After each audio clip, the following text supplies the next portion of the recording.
Hey everybody, how are you all doing tonight? It's good to see you. Scrolling through, saying hello to everybody. It's good to see you. Hello, hello. Hello. How are you all this evening? Good. Everybody's How are jumping you? on. Good, I'm doing great. Thank you for asking. Good. It's getting a little chilly here in Tulsa, but I'm trying to hold on to my sanity. Oh, I know, I well, know. it's a little colder here in Chicago. That is 100% correct. So in comparison to you, I'm very thankful for not being that cold. It's raining in Connecticut. Ugh.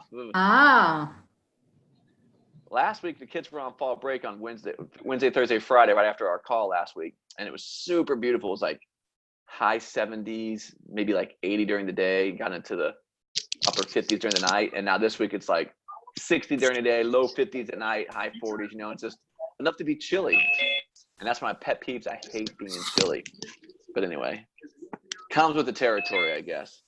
Well, welcome everybody jumping on this evening. Hello, hello, everybody. Scrolling across the bottom and seeing everybody. Good to see you all. Welcome to the night's chat. I am going to go ahead and mute everybody. Let's see, mute all. Mute all. It's like magic. Sometimes, this is a little side note, and maybe I shouldn't say this publicly. I have 4 kids. Anybody else have 4 kids or more? Wouldn't it be nice if sometimes you could just hit like a mute all on your kids? How awesome would that be? Sometimes I think my wife, Michelle, might say, how nice would it be if I could hit mute all on you, Keith? I'm like, ouch, babe, that hurts. That hurts. Let's just stick to the kids for now. Well, we're back for another great, great week. I'm going to check the time here. We're going to give about another minute to jump on, and then I'm going to jump in. I've got some, I think the next couple of weeks is what everybody's been waiting for. So I'm super excited to talk about what we're about tonight, next week, and the following week. We're going to create a lot of value. I think a lot of you are going to start to see a lot of things come together. So let's give everybody another moment or two to jump on. How's everybody doing? And we will jump right into tonight, as we always do.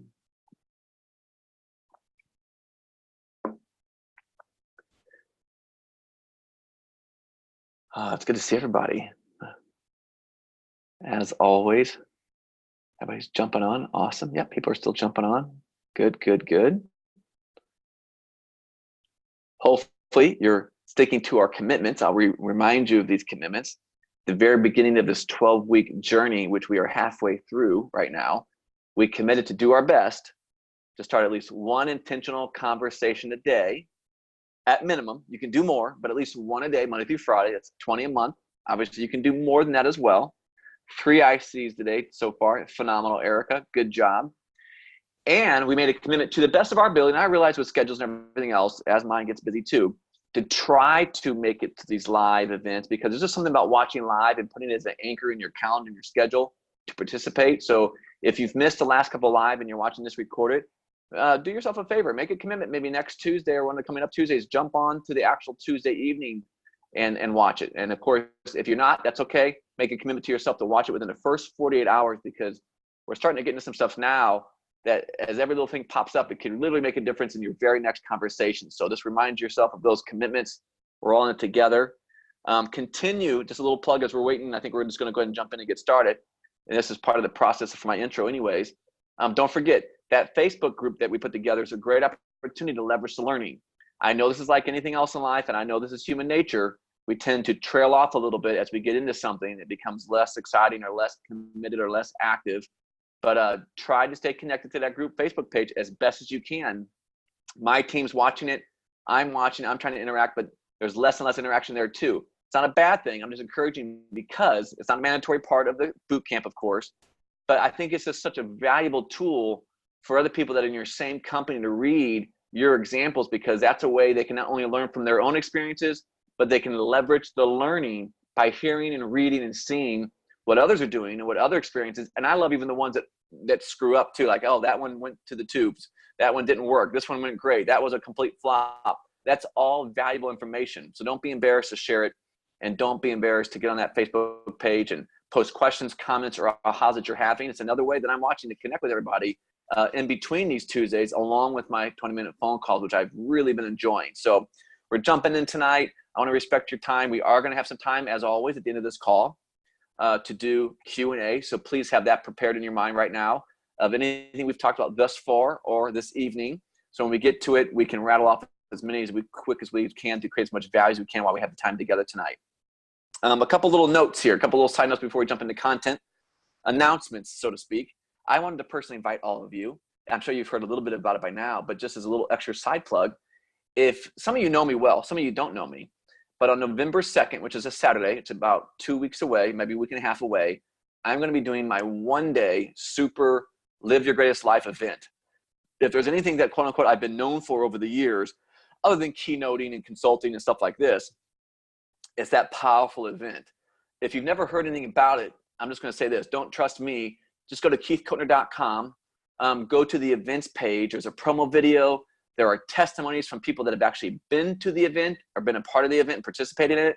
I highly recommend it. This is what I used to fill the rooms when I was traveling and doing the 2-day event or 1-day event. We literally would fill rooms of 200, 300, sometimes 400 and 500 people, and entire companies would contract me, network marketing companies, direct sale companies, selling companies would contract me to come in and do this very event for their entire companies or for their top income earners. So I really want to remind you that's coming up on November 2nd for you and or you and your team. I would definitely be there. It's only $49. It's a Saturday. You don't have to go anywhere. We're going to be streaming it live all day from our studios and our headquarters here in Tulsa, Oklahoma. It's all going to be recorded. So you've got to come and go as you please. No problem. It's not like you got to sit and watch all day. Say, Keith, it's a Saturday. I know, but if I did it on a Friday, people go, oh, Keith, I can't miss work. There's always a complaint somewhere by some people.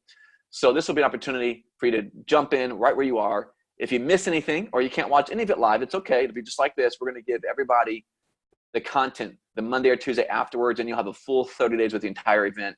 I'm going to tell you, this event's been given a lot of credit for truly helping people unlock the results in their business and take it to the next level. Not me, Keith Coatner, but the principles that are in that event. It's a very, very powerful event. So check that out if you're interested, and share it with your team if you're interested.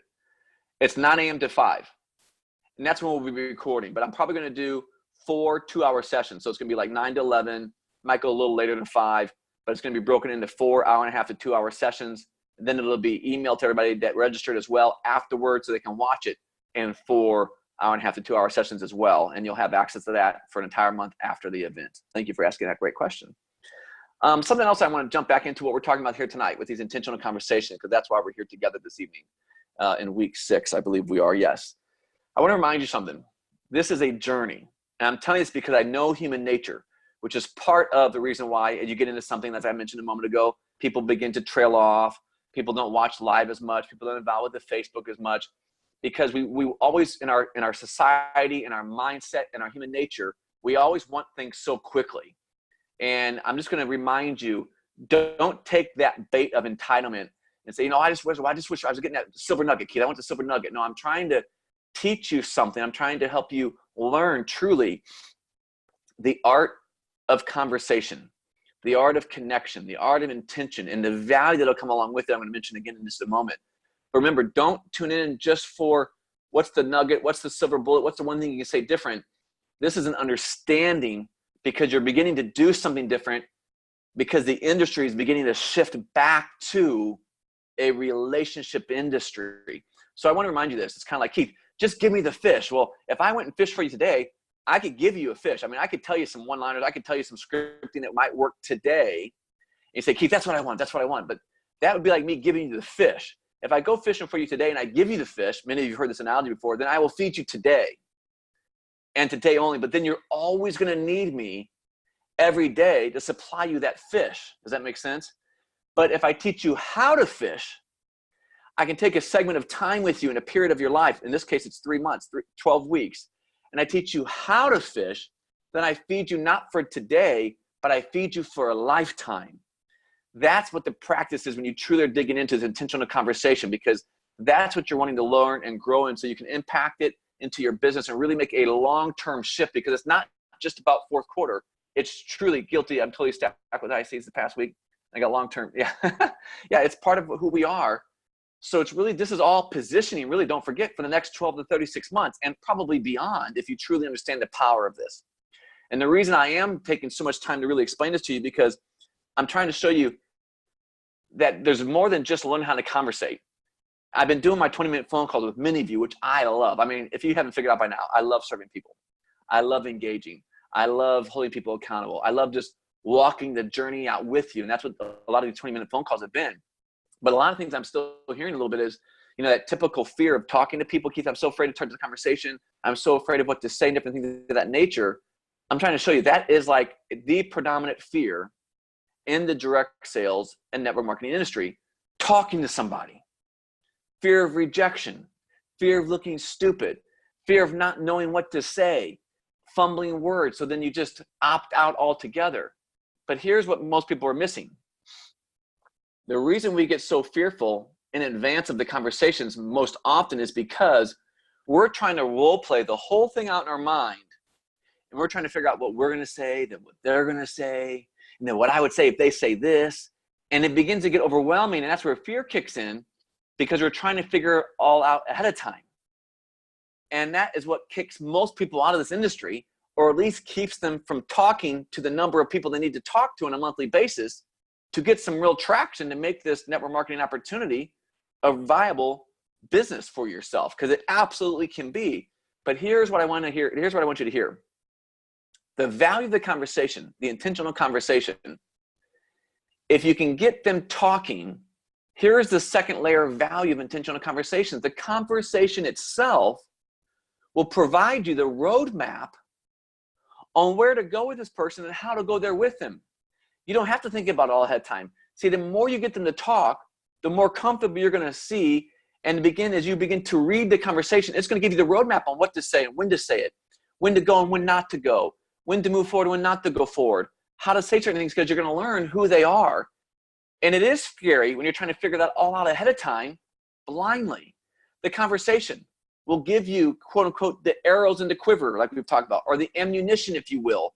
When the business conversation does come up, they're going to give you all the symptoms, all the evidence, all the little nuggets that you need to tie the bow on the package and really connect with them effectively, so that they will hear it in a language that serves them, that they will do what you want them to do, but they'll do it for their reasons, not your reasons. Because remember, if you convince them in, you will have to reconvince them on a monthly basis to stay in, or reconvince them on a quarterly basis. So just remember, the value of learning to conversate with somebody is so valuable, even beyond just getting to a decision point, because it's that reverse interview that we've talked about.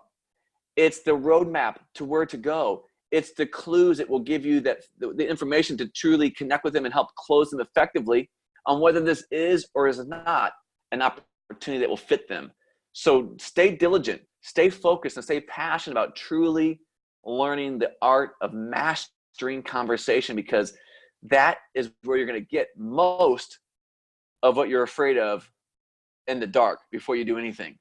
So it's just about getting people in the conversation, talking intentionally for a purpose of sooner or later bringing it into a decision point of whether they would like to be in your business or not. Sooner or later to a decision point. I didn't say sooner or later getting them to a yes, no matter what, because you'll do something you're going to wish you hadn't done sooner or later if you're always trying to force the yes. So enjoy the process, enjoy the conversation. You say, Keith, I just want to do it faster. I just want to do it faster. Absolutely the same way you should be talking to your team. This is great. You guys have been asking a lot about, okay, Keith, I'm getting people in my business. Now, how do I handle them once they're in my business? That might be like 12-week boot camp part 2 in the first quarter of next year. How do you take these kind of mentalities into launching somebody in your business? Raise your hand if you think that would create value, or send me a little comment. I've had a lot of people asking about that privately and in our calls, like, okay, how do I take this conversation once they're in? Yeah. How do I take this into now launching them? That might be part 2 of this. We'll see. But I just wanted to encourage you to stay true and stay diligent, because that is the value of these conversations. It's a roadmap. So let's jump into tonight, because I know you all have waited. Potential pivotal points. In my opinion, this is probably the part of the conversation that I enjoy the most. This is kind of like what everybody's waiting for. Like you're having a conversation, you're waiting for the clue, the symptom, or what I call the potential pivotal point for the conversation to switch to business. So you can really share with them the opportunities you have in your wonderful company, the industry, the power it has to bring them, why your company is so amazing, the comp plan, the benefits, the possibilities, all that exciting stuff. So it's kind of like, this is kind of like, you know, if you take a kid into a store, what my kids at least, I don't know about your kids, but excuse me, there's only one part of the store that my kids always want to go to. And what's that part of the store? Well, I should say actually there's two parts of the store, either the toy aisles or the candy aisles. You know what I mean? They'll put up with the rest of the store, but they're like, when do we get to the candy aisle? Or when do we get to go look at the toys? You know, this is the same concept. So this is you're like a kid in the candy store. You're just waiting with bated breath for the potential pivotal point, because this is where you have the opportunity to switch into, okay, it's go time. Let's get it done. And we're going to get to that later on in the other weeks. Like, what do you say when it happens? But I'm going to teach you tonight about watching and being aware of potential pivotal points. All right. So before we go any further, let's define this. This is the dictionary of Keith Kochner. I've defined this. What is a potential pivotal point? I want to define it so we can all be on the same page on what it is. And once you know what it is, you'll also know what it isn't. Okay. So here's how I crafted the definition. You may want to write this down. A potential pivotal point. It's something spoken, inferred, or insinuated that naturally could lead to a directional change in a conversation. I'm going to read that again. I'll read it a few times for you. A potential pivotal point is something spoken, inferred, or insinuated that naturally could lead to a directional change in a conversation. I'll read it one more time because I know I can see you're all writing. The potential pivotal point is something spoken, inferred, or insinuated that naturally could lead to a directional change in a conversation. Now, there are two the whole definition is very appropriate and very powerful in my personal opinion. But there are two very important words that you really need to dial in on. Naturally and could. All right? Here's where most people miss it. I'm telling you, if you go back, and I know we forget things that we hear. I would go back, if you want to refresh yourself on the value of all this and how important our conversation is to the entire big picture of network marketing, the reputation, and your success. Go back and listen to the original webinar. You all still have the original webinar. Go back and listen to that because it drives this point home. If there's anything that people miss, and like Keith, what's the number one thing that people might mess up in a conversation? Is they try to pivot the conversation unnaturally. Has that ever happened to you? You're so excited, or you're so passionate, or you just want to get to it. It's like you force the pivot. It's an unnatural transition. That's why I say naturally could. You want the potential pivotal point to be natural, not unnatural. And realize even if it is natural, it may or may not, it could lead to a directional change in the conversation. You've got to be very careful here. You don't want to do something unnatural, and you don't want to force it. Okay? I can tell you early on in my career, when I was, young and full of energy on the biggest stages in the world, there was times where if I really got going and got ungoverned, I would unnaturally force the conversation somewhere, and that never worked for me. It wasn't natural, and I didn't leave it open to could. I would force it to happen. And then some people would be okay with it, and I would still get great feedback and everything. But that's when I noticed there would always be when I did it unnaturally and I forced it, there would always be some percentage, of feedback after a keynote, after a training, were not a big one, but there would always be some level of a small, let's say it was 5% or 10% or somewhere in that realm, but it was big enough for me to register it. That somebody felt like I was being salesy, or they felt pressure, or they got a weird feeling that maybe couldn't describe, but they felt something unnatural. How many of you can relate what I'm talking about? Raise your hand or put a little comment. You know what I'm talking about. You've seen it happen a million times in your industry. And that's the very thing that's given network marketing, one of the biggest things I should say, that's given network marketing the reputation it currently has. Because so many people do this in an unnatural, forced way.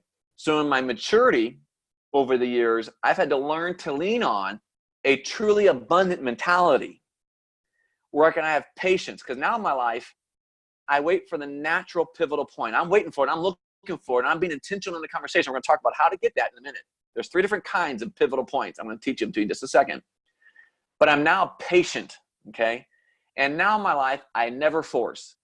I'll fight for something, but I'll never force it. Does that make sense? There's a huge difference. Like, I'm going to give it my best, and I'm going to fight with my passion to help and serve people, but I'm not going to force it.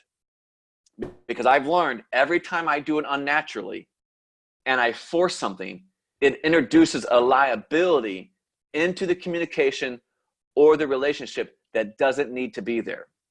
And that's, if you go back and look at, maybe not yourself, so don't, if you want to take it outside of yourself to make it a little bit easier to look at, great.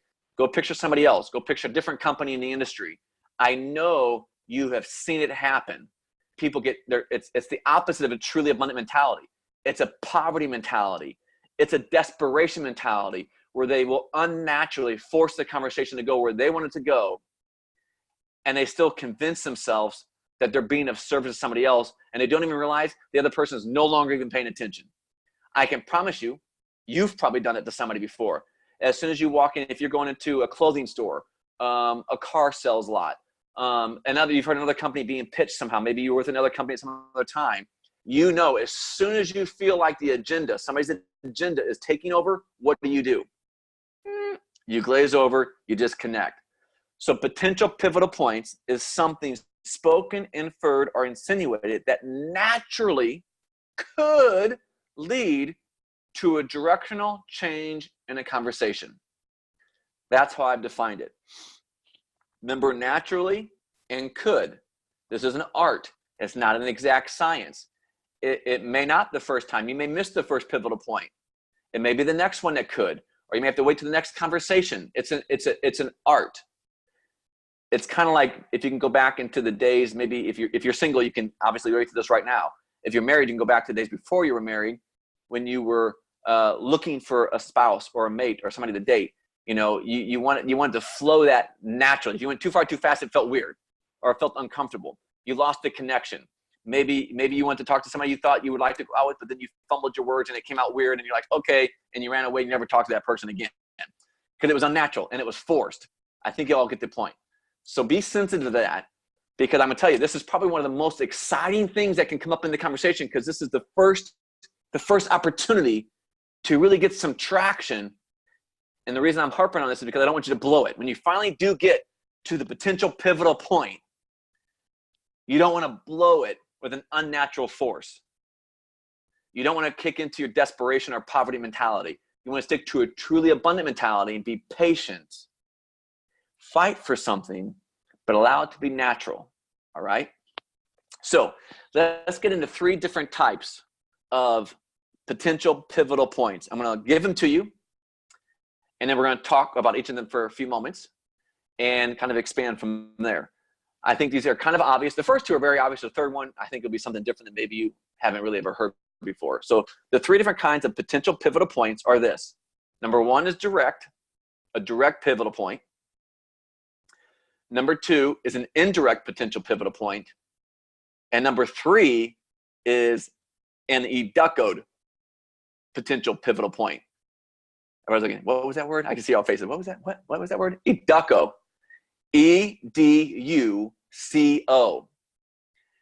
And I'm going to tell you, that is where the magic begins to happen. And that is something that I've been blessed to be trained in very effectively in my life.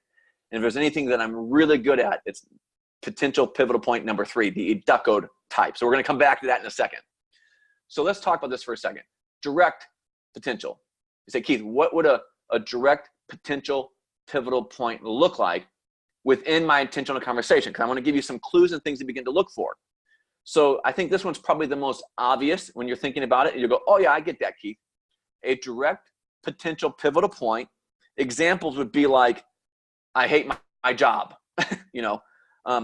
I need more income. I would love, oh man, my life is so stressed out. You know, this is like liquid gold. When somebody's going to be this direct, this is like what we all hope for. I think, remember I teased about like a couple of weeks ago, the lotto conversation.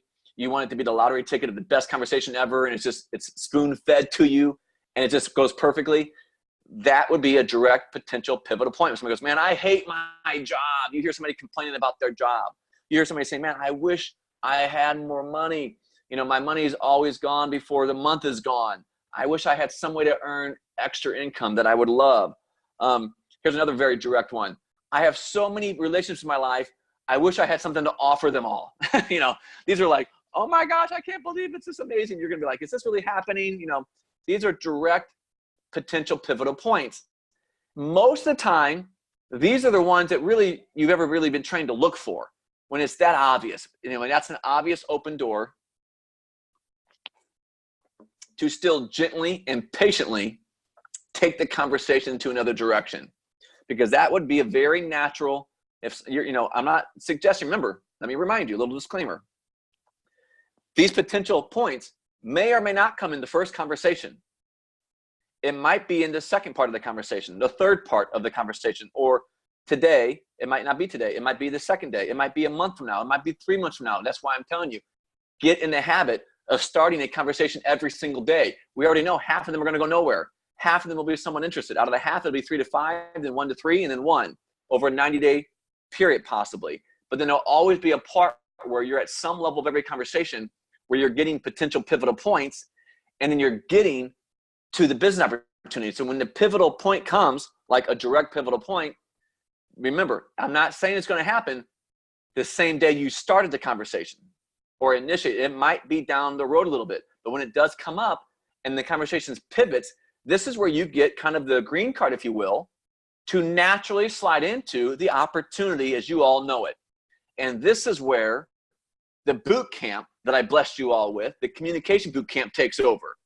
When you really get into the business conversation, you want to know what's going to hold you back from being an effective communicator. You want to know the 5 layers of speaking and communication so you can understand your content, your tonality, the energy, the connection, the momentum. You want to understand the power of group dynamics and group energy. You want to understand different behavioral types. You want to know how to master the close. So if you're saying, well, Keith, that other clinic that you gave us, that you blessed us with, you were so kind to bless us with. Yes, I did. I want to plant seed into your life, into your business. When the conversation pivots and you get to then go to the business conversation, that's where you want to use that piece of tool I gave you to really help you perfect that part of your conversation. Does that make sense, everybody? Because that's really how you then get into and have the business conversation. That's the powerful part. That's where you get into that content and those tools that I gave you. So those are direct examples of potential pivotal points. Now, sometimes, as you probably know, it's not always that easy. So this is where it gets into type number 2 of potential pivotal points, the indirect potential pivotal points. They're not as obvious. And this is where you're going to see a big difference between casual conversations and intentional conversations, because you'll miss things. You'll miss the indirect things if you're just casually conversating with somebody. Like if you go all the way back to one of the original examples I gave you all about someone standing in the deli line sandwich at, like, I think it was a Whole Foods or something like that, and they were talking to somebody else, and the lady was talking about how much this is her favorite deli. She always comes here at least once or twice a week, but she loves coming, but she always has the pressure of having her lunch hour that she's got to get there and get back, but she loves the sandwich enough to make it work. See, most people miss that. And when I had my client tell me that example, she told me the whole conversation and she missed that. That's a good example of an indirect potential pivotal point that if you're just in a casual conversation, you're not going to pick up. But if you're being intentional, you're going to go, oh, that's an indirect potential pivotal opportunity to naturally, oh, I remember when I had a job like that and I had to worry about a lunch hour. Man, I left that years ago. See, that's an indirect, but you'd miss it if you weren't intentional with why you're in this conversation. So some other examples of indirect, sometimes it's going to be linked to a wish. Like, I wish something was different in my life. It's not going to be direct, like, I need more money. It might sound like, man, I just wish I had the ability to do more in life or do more with my kids. Now, that could be as easy as spend more time with them. But it could be, I wish I could buy them more. I wish I could do more in the things that I'm passionate about. That might mean more money to be a contribution to their church, to ministry, to nonprofits, to organizations, stuff like that. So it could be a wish. It could be a want. I want to have a newer vehicle. I want to have a better wardrobe. It could be a wish. It could be a want. You're talking about what maybe they want more of in their life, and you know your opportunity of network marketing might give them the time freedom to do that. I want to travel more. That's something that's really on my bucket list. Well, you know, you can win trips. It could be more time freedom. You know, it's an indirect reference to what you know this opportunity could bring into their life. Now, when it's an indirect potential pivotal point, it's not like, again, remember, you're not a hunter. Remember that analogy? You're not a hunter. So as soon as they give you a little symptom, you're not coming in with the spear and like, you know, trying to make the kill right then. You're a farmer. You still want to cultivate it. Well, tell me a little bit more about, well, like, give me an example. Like, why haven't you traveled more? Or why haven't you had, like, let them expound on a little bit more. Like, oh, and they're going to, again, this is the perfect conversation.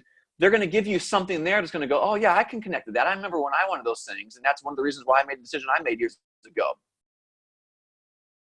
And then normally you're going to go, some people write into puking the opportunity on them. But if you just say something like I just said, they're going to go, well, tell me, what do you mean? What decision? What does that mean? What decision did you make years ago? And now they see you've brought them in a little bit further to go a little further with the conversation you want to talk about. So remember, an indirect potential pivotal point could be a wish, a want, or hope. And I hope that I have more stability in my finances sometime in my future. You know, I hoped I'd be further than I am now in my 40s. I hoped that I'd be making more money by now. I hoped that we'd be in a different neighborhood by now. It's a hope. See, these are, I'm just, and there's more than just these, by the way. I hope you know that. I'm just giving, like I always do, I'm just kind of wet your whistle a little bit. An indirect potential pivotal point can often show up as a wish, a want, or a hope. And if you're just in casual conversation, because a lot of people talk about these things all the time. People are always talking about something they want or wish for or are hoping for. If you're just in casual conversation, it's just going to go in one ear and out the other. And you're going to miss the potential pivotal point. Remember, a potential pivotal point is something spoken, inferred, or insinuated that naturally could lead to a directional change in a conversation. So that's the indirect. So be aware of those. That's part of being intentional. You're listening for those that might be a little bit more of a stretch, but you know, if you just dial in on that and ask them a little bit more about that, it's probably going to lead to a more direct potential pivotal point or a higher level of authority or authorization, if you will, for you to then possibly start dripping in your business or what you've done, okay? So the third type of the potential pivotal point is that word I got all your attention with earlier, educo, an educo. This is a little different. This is when you can really begin to move the needle when you begin to understand the art of conversating. So direct and indirect are done by them, okay?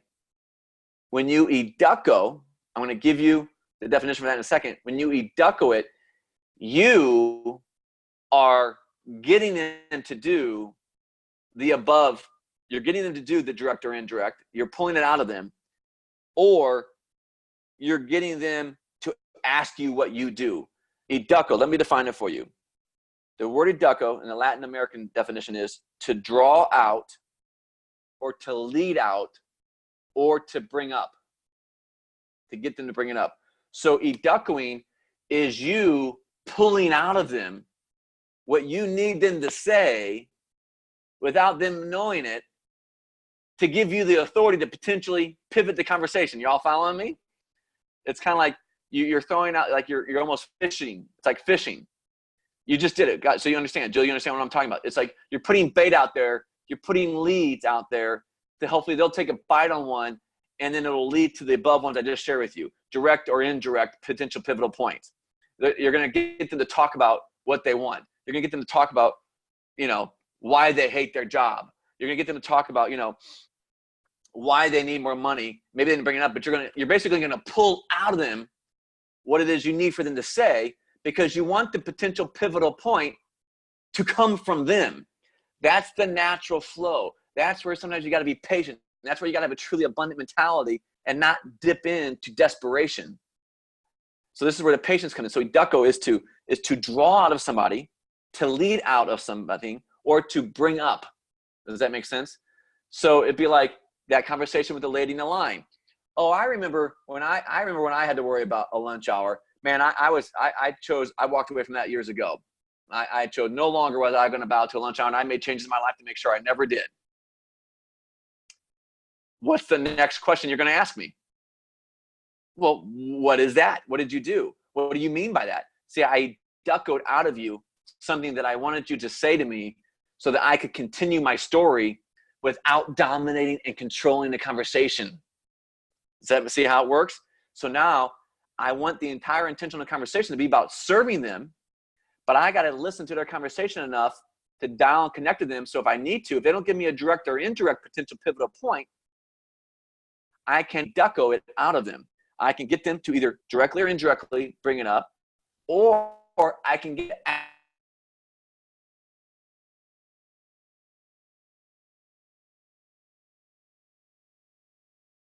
about what I'm doing. Effective, battling off what I do and why I think it's so amazing for them. You want them to give you that potential pivotal point because that's often more natural. And when it comes to a more, like we're talking about right now, and it's not forced, they're more likely to listen, connect more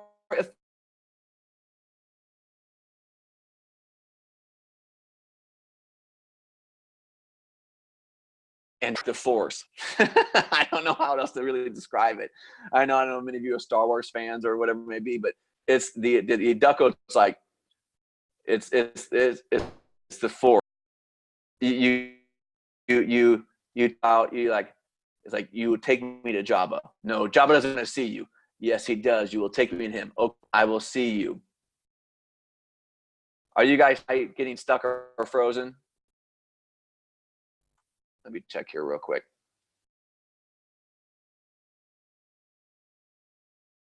Zoom has been really weird this week. Let me check my segment really quick. Okay, is it getting any better, or am I still talking? I'll just talk here for a second.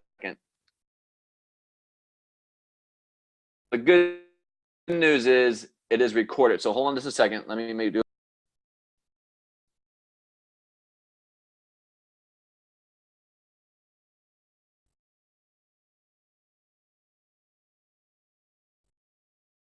Hold on a second.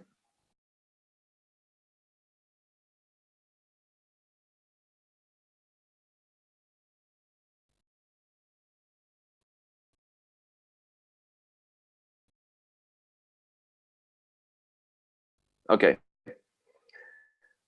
Let's try this second. And I'll go a little slow and see. I've got a full bar on, but I just know Zoom has been really finicky the last several days. So it could be something with this. Well, rest assured, if you can you hear me now a bit? Give me some thumbs up or some things. Because the worst case is this is being recorded. So the recording will be much smoother. Let me see if you guys are freezing up.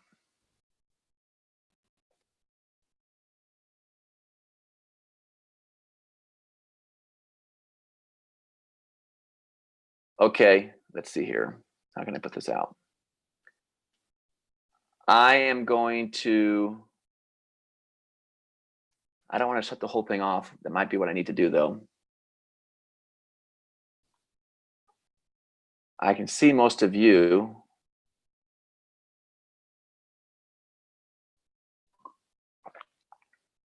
Let's just give it a minute. I have a bad feeling it's Zoom. Sometimes Zoom gets so overloaded, even though they're not supposed to. Even a premium account like mine can get frozen. Yeah, I'm seeing you all better now too. I can see you all moving. Sorry about that. I was saying, worst case scenario, I apologize for that, but I have recorded all of it. So when you get the recording, it'll be fine. It's just how you're downloading it, but it's probably going to be fine on the real time on the recording too. So when you listen back to it. So yeah, thanks for your understanding. I know you all do this for a living too. And sometimes it works and sometimes technology doesn't work. and we just have to be surrendered to it and overcome it. So back to the educoing.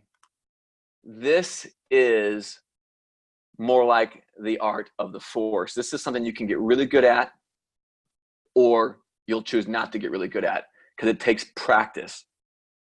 Like I now, most of the time, after 2 decades, of course, of speaking in front of all sizes of audiences, most of the time, I can get them to ask me what I want them to ask me, so I can say what I already know I want to say. Does that make sense?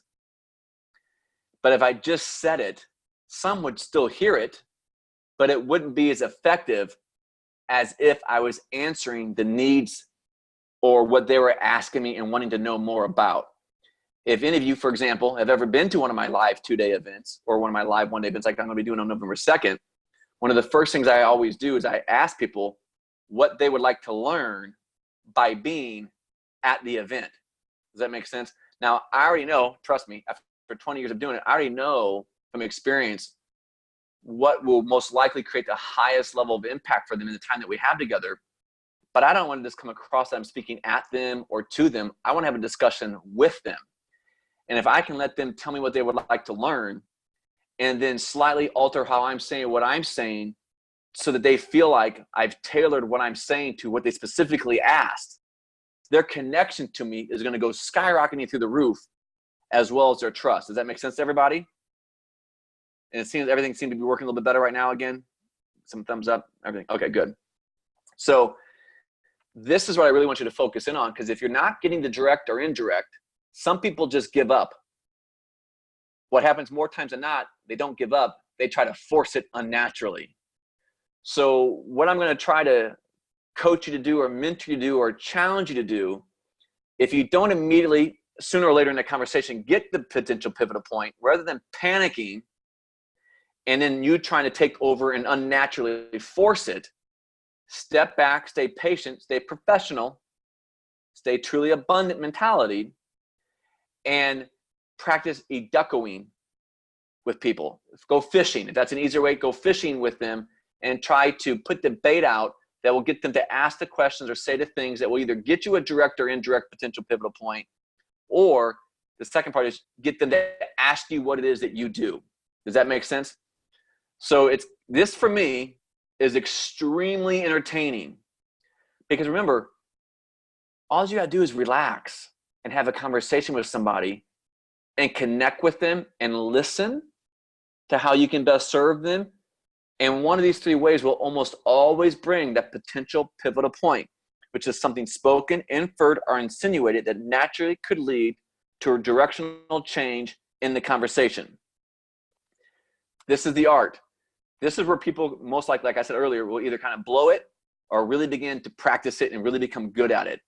And man, when you become good at it, there will not be an intentional conversation that you get into that sooner or later you will not be able to steer around to what it is you want to share. And of course, in this context, the reason you all are on here is because sooner or later is to give them an opportunity to choose and make a decision on whether they would like to be in your business or not, because this whole boot camp is about sponsoring through intentional conversations.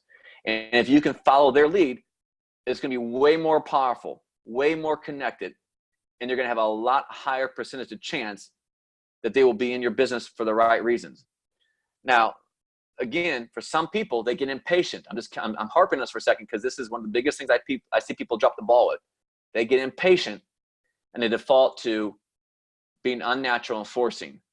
And that is what you want to stay so far away from that. Here's why. Because I told you, the industry is already beginning to change. It's going to be changing more and more rapidly as the consumer begins to continue to demand more authenticity, more patience. It's not convincing, it's qualifying people into your business. And when you do this and take the time to truly connect with somebody, even though it take more time, it's going to be more valuable to you, because you're going to be doing something that the last 9 people that talked to them or pitched them something did not do. Y'all follow me? And you're going to connect with them. That's something that you did. You're connecting with them in a way that nobody else did. Somebody just texted and asked for an example of an educo conversation. I travel all the time. I'm always on planes. And of course, I'm always conversating. Just like I told you, whether I'm in the marina where my boat is at, I'm on a plane, or I'm walking around my daily life, I'm always open I pray every day that God will send me the divine relationships to put in my life that will help me move my business forward or give me a way to help somebody else move their business forward. And I always pray that the wrong relationships will steer clear from me. So I'm always on the lookout for a conversation like this that we're talking about, an intentional conversation. So when somebody sits down next to me on a plane, often, as soon as the conversation gets started, what's one of the first things that people ask? Oh, well, what do you do? Well, I'm not, just because that was a very direct potential pivotal point. They go, what did you do? But even I'm patient enough to know, just because they asked it, that's truly not the green card for me to fire hose them. Well, my name's Keith Coatner. I'm the founder and creator of mentorfish.com and keithcoatner.com. I have a cause-based business, and what I love to do is help people discover why they're not doing what they know to do. They're going to be like, okay, crazy. And they'll put their earphones back in and they'll zoom in. I said, well, I travel a lot. I love to serve people. And that's really my heart's, I just love to serve people. That's what I'll say something very general because what I want to do, I want them to ask me, well, what do you mean by that? Well, how I often tell people is, notice how I'm doing it right now. I'll do this when I'm doing this too, because I'm acting as if I'm coming up with it as they're asking me. I'm acting as if I'm not scripted. I'm relatable. I'm connecting. I'm like, well, I guess how I would say it is this way. I love to help people discover why they don't do what they already know to do. Does that make sense? And then they'll go, well, that's interesting. Well, what do you mean by that? See, I want to tell them everything about me. Trust me. I want to know. I want to talk. I love talking about myself. You love talking about your opportunity. Who doesn't, right? But you want to do it in such a way that will connect with them. So I'm educating them to ask me more. So I'm not just fire hosing them. And after I share for a few moments, I keep the conversation even. And I ask them about what they're doing and what they're up to, because I have no idea. If I just tell them who I am, I don't want to leave the decision point up to them all by themselves, whether they think I can create value for them or not. I want to have some input on that influence as well. So I want to learn more about them so that I can talk about stuff indirectly. I've had some experience with companies like yours in the past, helping them do certain things. And I might do some fishing or ducking to get them to tell me maybe what some of their struggles in their business is, if it's another business owner. And sometimes it's a casual conversation. My ratios are just like yours. I try to start one every day. Some of them go nowhere. If it's going to go nowhere, I'm okay with that too. And I'll small talk and then get into my earphones and move on. But that's an example of educating that I have used in my life, just to kind of give you a little extra example. And this may be something you all want to talk about. Oh, absolutely, for networking. I want to answer what you're doing. I very rarely, somebody asks me, how do you know to answer direct or indirect? I almost always answer in an indirect way, because you're going to learn this when we get into 2 more weeks. I like to answer and talk in such ways that evokes more conversation. Does that make sense? Just like they tell you, don't ask yes and no questions. No, yes, no, yes. That's not going to help really provide that conversational foundation that you want to really be intentional. So I'm always as indirect as I can be. I always like to be, I want them to want more. It's kind of like if I gave it all to them too quickly, they wouldn't be interested. But if I make it harder for them to get, they're more interested. Because most of the time, what are people used to? They're used to people just say, well, this is what I do. This is who I am. What do you do? Okay, great. Conversation's over. We go to sleep on the plane. That's not intentional. I wouldn't really see if there's any potential value here for me and or for them. Get the point? So again, it's patience. But there will come a point, and you'll sense it, because we're going to get to it right now. There will come a point where the potential pivotal point is there, and it is time for you to kick in to your business opportunity, 100%. And when that comes up, and I feel like the foundation has been laid, the trust is there, the connection is there, then I do get into what I would call, quote unquote, my value adds, what I can bring to the table, what I've done, how I can be of service to them, what's in it for them. So when this happens, this is when you got to be ready to then kick into, in a polite way, patient, mature, professional way, to share with them the opportunity from a place of confidence, amazement, possibility, and belief, anything other than desperation. And you still don't want to act like it's for everybody. You still want to act like you take everybody. You want to make it selective and exclusive and everything else, so they feel like there's value in it too. You're not going to sign up everybody with a heartbeat and a pen, and that's all stuff that I talk about in the other trainings that I gave you all. So you want to be mature about it and professional with it, but that's when you will come to a point. This is what will lead to you actually getting to the business conversation, which we'll talk more about in coming weeks. So the last thing I want to mention before we get some time for Q&A tonight is this. when the potential pivotal point comes, before, if it's the official one, if it's like the official, okay, Keith, we've kind of beat around the bush a few times now. They're taking the bait. I really sense now's the right time. Okay, you will know deep down inside. I promise you. How will I know? Because the conversation will take you there if you trust it. That's the purpose of an intentional conversation. When your intention is clear, the mechanism always appears. Don't trust me? I triple dog dare you to test me. You'll know. It'll be something will click down here in your intuition or your tug or whatever you want to call it. You'll know now's the time to go for it. Go for it professionally. But here's something you got to be careful of. Remember what we talked about last week? Environment, time, what's happening. If I know, because I tell you what, I've talked to people. Let me give you an example, and then you guys can relate from there. And then we'll maybe take some Q&A on it. If I'm conversating with somebody and I have a short flight, I always have to fly through Dallas. I'm on American. So I always have to go from Tulsa to Dallas. That's about a 45-minute flight. It's a short flight up and down. So I know if I'm talking with somebody in a natural, intentional way, and the ding goes off for the 10,000 foot, we begin our descent, I know I've got 15 minutes. If it's in the last 15 minutes when the potential pivotal point comes up, I'm aware of the time and I don't start it.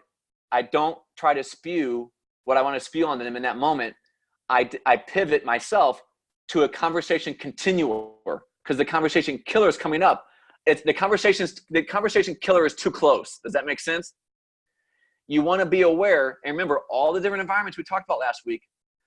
Let me look back at my notes. The in passing, the captive, the reoccurring. You want to be sensitive to just because they've given you the potential pivotal point. Be mature enough to look at your clock, look at your time, be sensitive to the averages, and know that, okay, I'm in this particular situation. I know on average this is an 8-minute conversation. I'm 6 minutes in. Now they give me the potential pivotal point. You have a decision to make. Fire hose them, get out as fast as you can, or be patient and go for the conversation continuer, because the last thing you want to do is rush through the most important part of why you're in this intentional conversation. Does that make sense? Now, I'm kind of being funny because I cannot tell you, it's like getting to the candy aisle. The last thing you want to do is buy everything in the candy aisle, go home and stuff it all in your mouth. It'll give you a tummy ache. It doesn't work that way. You've got to have pace. You've got to have it truly abundant. And I'm poking on this because our human nature is entitled. We want it now. We don't want to wait. We want to go all the way, all the time, as fast as we can. And that's most of the time what blows up conversations and pushes people away. So when the potential pivotal point shows up, check the time, check where the conversation killer might be at, and then you've got to decide, is it conversation continuer or do you continue with the opportunity? And you've got to trust yourself. But I'm going to tell you, if there's any time pressure at all, you want to default, in my opinion, in my professional 2 decades worth of experience, this is what I do. I do not rush my gifts. I do not rush the most important part of why I'm in this conversation with somebody. I will go for the conversation continuer if I feel a conversation killer is lurking anywhere near my conversation. And then I will set up the next conversation specifically for the purpose of answering the question they've asked me to answer. Specifically for the person. So they know and I know the purpose of the next conversation is we're going to talk shop. We're going to talk some business in a way that's very professional. It may or may not be a fit for them. It may or may not be something they're interested in. All things you've heard me teach and train on. But I'm going to wait. And I know that is so hard for people. And I know it's so hard because it was hard for me.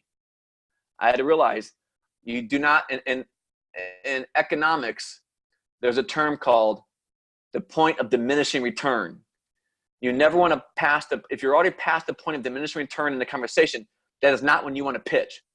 Is when you want to pivot to a conversation continuer, so then you get a fresh conversation to take the time to talk about your business opportunity. Does that make sense, everybody? Yes or no?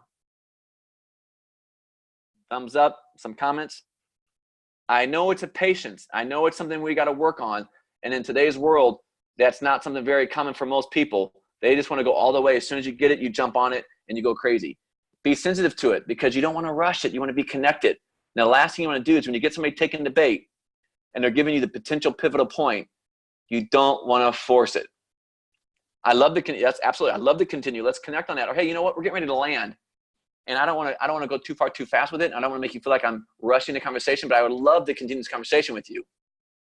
Is there a way that maybe we could connect? Could I get your phone and your phone number, your name and your number? I'd love to have this conversation. We're both professionals. Let's connect on it again, or I'll shoot you an email, or I'll follow up with you on time to talk more about it. That's me on an airplane. You in your world might just say, hey, you come up with the reason, like I said, to get their contact information. See how it's all starting to blend together now? That's how you get their contact information. Let me send you want to use that as a conversation continuer. Somebody put on here on the Facebook today, they have a special shoe that everybody comments on. You're always sending the link. Let me get you the link. Let me send this to you. Or whatever you're talking on, you use everything we've been talking about now to get that second conversation or the conversation continued. So it's in a protected environment that they're really there to listen, and you don't have to rush it or be in an unnatural state or force something to happen. Keith, you say, well, what if it's my only opportunity? What would you do? I already know a rush opportunity. And there's a book called Proverbs I love to read. And there's an old parable that says, anything gained in haste will never last. But anything gained through diligence and continued discipline will always turn to gold. So I won't even force a conversation, because I already know me speed rocketing somebody or puking on them isn't going to go anywhere anyways. So why even come off as that guy? I'll just thank them for the conversation. If I can't get the continuer in, I'll chalk it off to one of my 20 conversations that did not work. Because I can't not think of an example where I fire hose somebody in my career in 20 years where they go, oh yeah, that's what I want. Yeah, thank you. It always works better when I'm patient, when we have time to connect, and I have time to honor pace and what I consider professionalism. So that's just my own personal opinion, but don't trust me. That's the great thing about it. Test me. Measure by your own results. There's one great way to figure out everything in life. Measure by the results you're creating. They're often harsh, but they're always fair. So you figure that out for yourself. So I think I've covered everything I want to cover on. Potential pivotal points. We're going to open it up for Q&A and interaction here and support. Just as a quick reminder before we get to the Q&A, next week we're going to talk about conversation killers. And that'll be week 7. And then we're going to, let's see, is that right? Week 5, 6, 7, right? Conversation killers. Then week 8 will be a total role-playing, interactive accountability call. And then in the week 9, 10, and 11, and then 12 will be that as well. So 9 will be conversation continuers.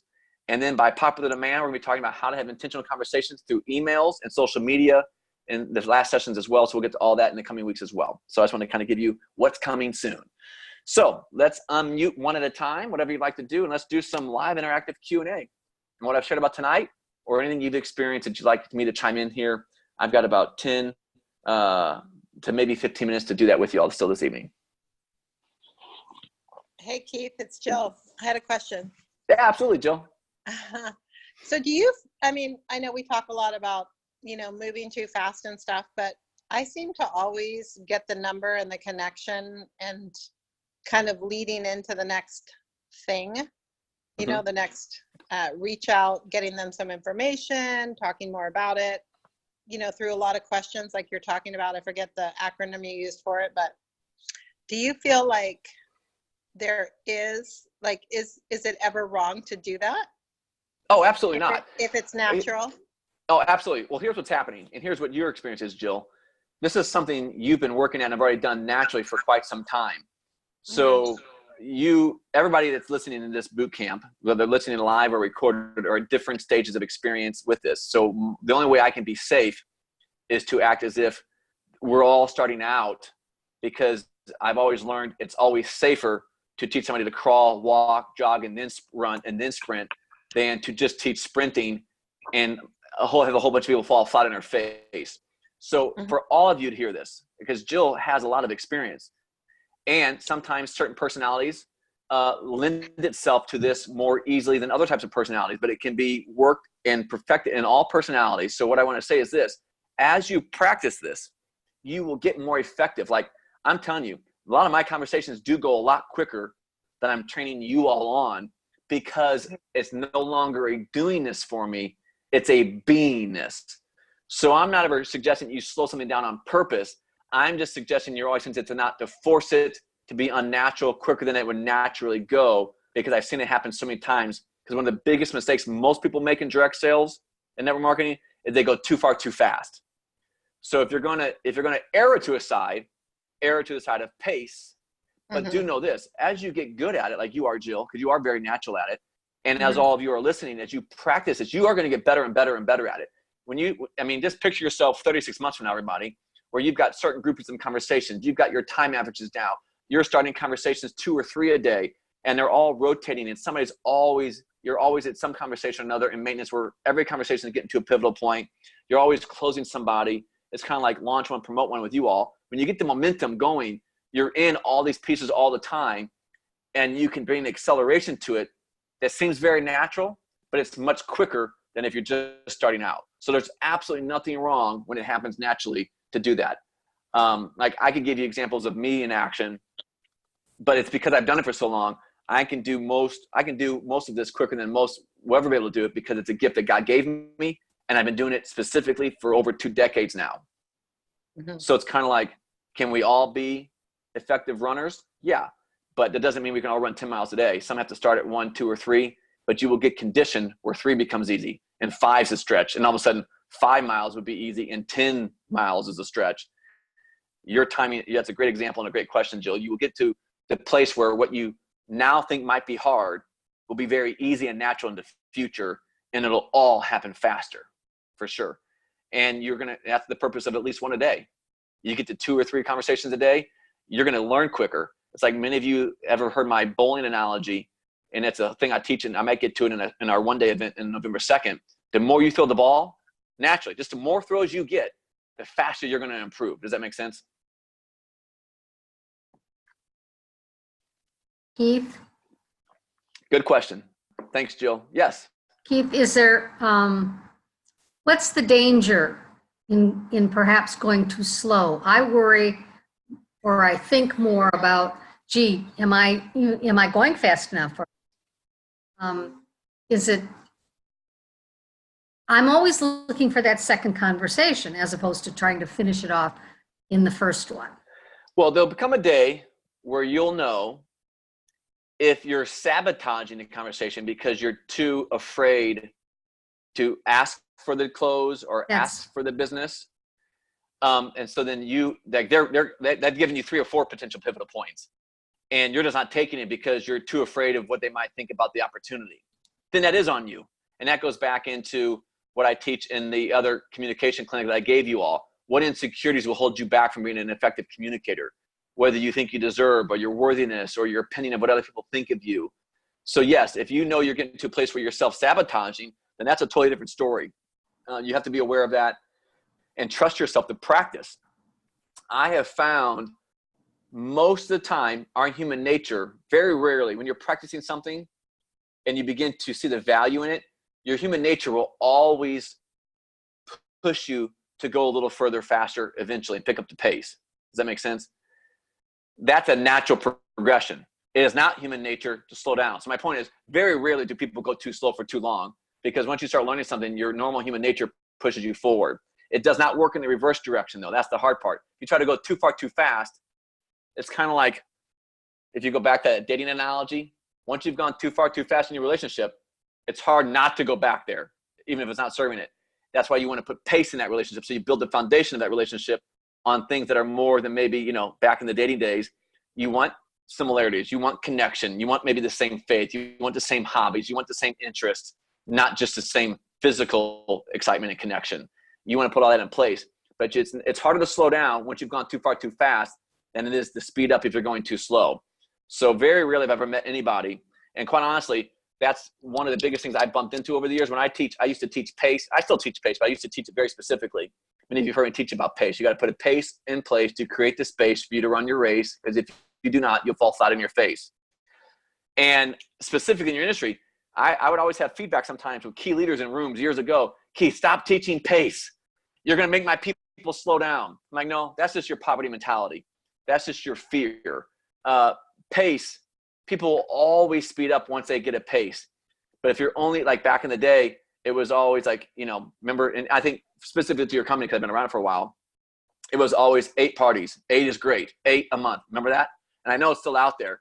But now the entire culture of your company has been a little bit more accepting that, hey, if you only teach 8 and that's all you ever teach, 8, 8, 8, 8, 8, 8, even the people who are doing 2 or 4 will tell themselves they're not doing enough, and they feel bad because they're not doing 8. Does that make sense? But if you taught anything you do is better than nothing, and 2 is good, and you see the success in 2, then naturally you're going to want to do 3. You see the success of 3, you're going to want to do 4. So it moves in the other direction, but it will not move in the opposite direction. So you got to make it, in my opinion, okay, hey, we know the percentage of people who do 8 will be very, very small. So why act as if that's the only thing that's acceptable? Because 4 is more than 60% of the industry will do. So 4 is phenomenal, but if you're doing 4, you're going to see the value of that, and you're going to want to do 5. And when you get to the condition of doing 5, you'll see the value of that, and you'll want to do 6. Does that make sense? The other analogy I often give to help people really understand this is in the faith background, the message of grace. You know, many of you know I have a very strong faith background. So many preachers or pastors or whatever you want to call them are so afraid to teach grace because they feel like if you truly understand grace, then it's a green card to go out and sin all the time. And that's not how it works. When people truly understand grace, they don't want to go out and sin more because they're so thankful for the grace. Does that make sense? But if you teach them never to do anything else, then they'll just go out and, they'll go out and sin more because you're trying to keep it from them. They're afraid to teach it. But if you truly understand grace, people aren't going to go sin more, they'll go sin less. If people truly understand pace, they're not going to slow down, they're going to move faster. Does that make sense?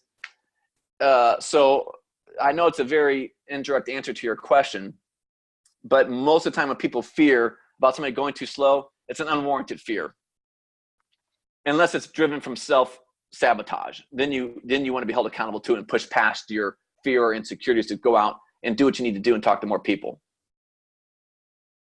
Even though in today's network marketing, it's always about going as fast as you can, as far as you can, with the fewest amount of people. And that only works for a season. And that's where you get most people's businesses look like this: sprint, puke, sprint, puke, sprint, puke.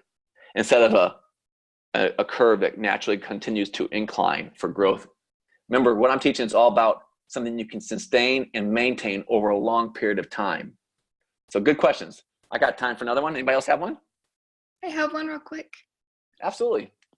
So it's Erica Hansen. Hi. It's about an Hi, IC Erica. today. I was at a party today supporting another lady for doTERRA, and I just went because I was excited to learn more. Anyways, somebody at the party there was super interested in what I had to offer about Arbonne, and I talked about my actual passion and that Arbonne is my side hustle, and then it kind of led that to, well, what do you do? So she is super interested in the products, and she has an autistic son, and she told me that she's really, really, really busy with him and that she really wants to set up a time. She gave me her card. She told me to contact her, but I'm kind of wondering, how do I best approach this situation? She told me that she doesn't have any time right now, but she wants to in the soon future to start getting stuff set up. But I'm kind of curious on how to handle it when she has a special needs son that requires a lot of her time. Well, here's how I would handle it. And this is just me off the top of my head, which is why I like this live Q&A type of finale or support. I would reach out and say, hi, I'd love to meet with you. Whenever it's appropriate for you, I'd love to meet with you. So, but when you meet with her, you want to be sensitive to qualifying how much time she does have. That makes sense. So one of the first things, once I get that meeting, because as soon as he's asking, the conversation been pivoted, she wants to talk with you, give her the grace and the time to set up a time, even if it takes her a little bit longer because of it. But when you do meet with her and you're talking about the opportunity, be sensitive to and figure out with her, educo out of her, how many hours a week does she think she has to put into a side hustle like this? Because in a situation like this goes back to what exactly I talked about, pace. It's not about trying to force her and force down her throat the value of what your opportunity can bring to her with a 40-hour work week, because that may not fit for her. You want to find out that she may say, Keith, or she may tell you, I have 7 hours a week. So then your job becomes, how do you make her as effective as she can be in the 7 hours a week that she does have? that make sense? Yeah. Because it goes back to what we just said. Some people will go, well, man, here you could go RVP, you could be MVP, and you can make, $10,000 a month and everything else. You're pitching all these 40-hour work week, 30 to 40-hour work week potentials and possibilities, which are all possible, but probable is a different story. All things are possible, but possibility and probability are two different things. So you're not setting her up to win if you're talking to her in that context. So I would get out of her what time she does have.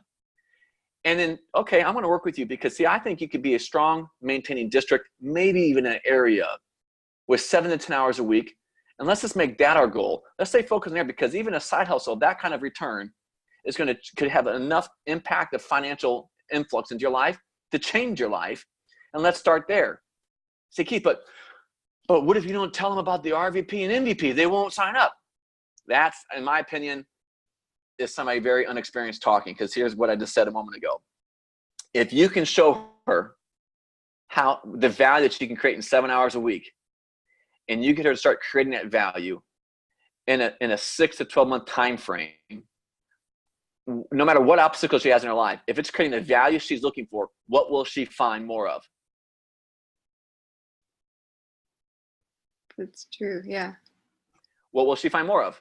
She'll Time. find a whole lot more time. She goes, man, if I can do this in 7 hours, but then I said, man, if I gave another 3 hours, what can I do in 10 hours? And when she gets to 10, it's a stair step, it's a pace. Because remember, life's a journey. It's a marathon, not a sprint. She goes, man, if I can do this in 10 hours, what could I do in 12 to 15? And if I needed extra help, if I could do this kind of revenue with 12 to 15 hours of work, what could I do in 30 if I really got to the point where I could do that? And maybe that would give me the ability to afford to bring in some extra help for me to help with my son. See, there's always a natural progression in that direction. But if you try to wow her with the money and the possibility of what we know is a 30 to 40 hour work with like an RVP or an MVP, and she even tries her hardest and does 7 hours a week, what's she going to tell herself? I'm still not good enough. This isn't getting what I wanted. I quit. She's going to give up. She's going to give out, and she's going to give in, because it doesn't work in the other direction. So start with her where she's at. That'd be my opinion. Thanks for asking. It's a great question. Thank you. Okay, one more. I lied. I'll do one more. Somebody got one more? No? Speak now, forever hold your peace. Actually, yes, I have a question. There's one more. Good. Hi, I'm Christy. Hey, Christy. Hi there. My question is, you were saying when like say the airplane is about to land or whatever, and it's almost over, not to rush it. At what stage do you mean? Do you mean you've already piqued their interest and they already want to hear more? And you, I guess I don't mean. No, thank you. Great question. So if like a direct potential pivotal point showed itself, like they go, well, I want to learn more about what you do, or something that the potential pivotal point is there. I know they're asking, but I've got limited time. I will have already preset myself up most likely where I've already gotten their contact information. So I'm not going to try to force it in 3 minutes when I know it's a 10 to 15 minute conversation. Does that make sense? Okay, so but if you're still at the very beginning and you really would like to explain more to make them want to hear more, then that's still okay to continue. You're just not trying to close absolutely. it. Okay, Exactly. I didn't know. I was confused about. Well, about I'm giving you my world and my example. For you all, it'd be like if you're getting to land and somebody pops the question like, okay, I want to learn more about Arbonne. I'm like, oh, that sounds like very interesting. Tell me more about it. But you know you're landing in 5 minutes. That's the question you want to ask. So they finally have asked it. Do you really want to zip through it in 3 minutes and hope that they hear it all and you guys both go your own ways back into your real world? Right. In my Okay, opinion, so, yeah. no. You want to, I love sharing about it with you. But I want to tell you this though too, is I know as soon as we land, I've got to race to my next flight. My mind's kind of already there. Would it be okay if I got your contact information? Hopefully you've heard my heart enough to know in this conversation over the last 45 minutes that I'm not crazy. I'm not a crazy stalker. Can I follow up with you and let's have that conversation when you and I both aren't in the middle of a trip racing to other airplanes with other things in our mind.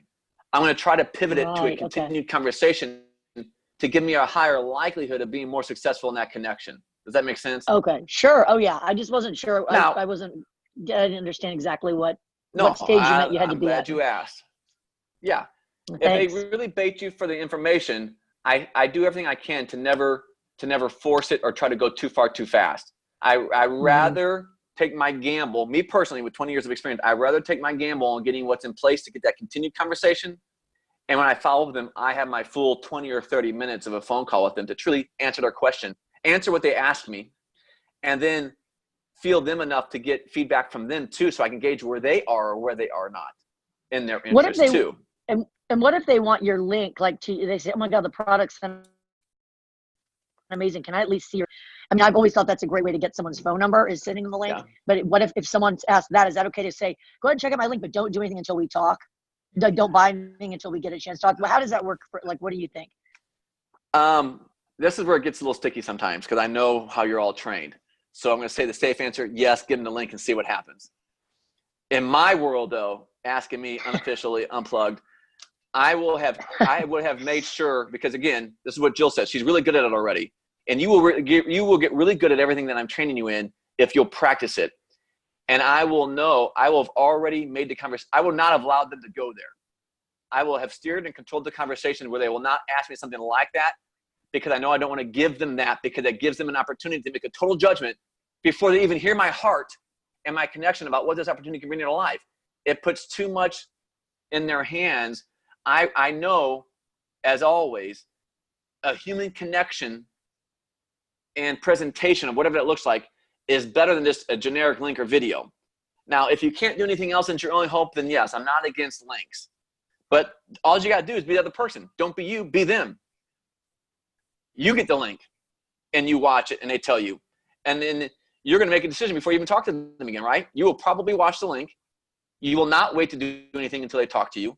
You'll make up a bunch of things one way or the other, and you will already be pretty set in your decision before they call and follow up with you. And most of the time, if it's something doesn't just like speak directly to you, you are going to not follow up. You're not going to take their follow-up. You're going to ghost them. You're not going to follow up with them. So I know that's a little outside the conversation of what people are being trained in. And please hear my heart. I'm not speaking against anything you've learned. So I don't want people to make it either or. Don't make it either or. It can be both.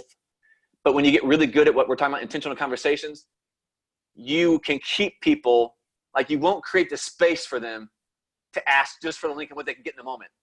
They will want to know the fuller, bigger picture because it's so valuable to them. They will want to know all of it from you because that's the context that you held in that intentional conversation from the moment you met them. Does that make sense?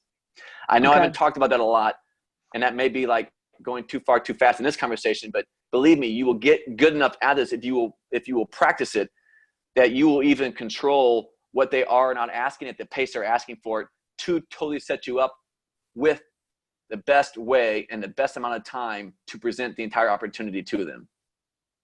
Even if they just wanted products, they're not interested in the business, but they want the product, then you could just say, here's my link. Yeah, that's a totally different story if it's just product. Yeah. Everything I'm talking about right now is about sponsoring. Sure. Okay. Yeah. But if they, okay.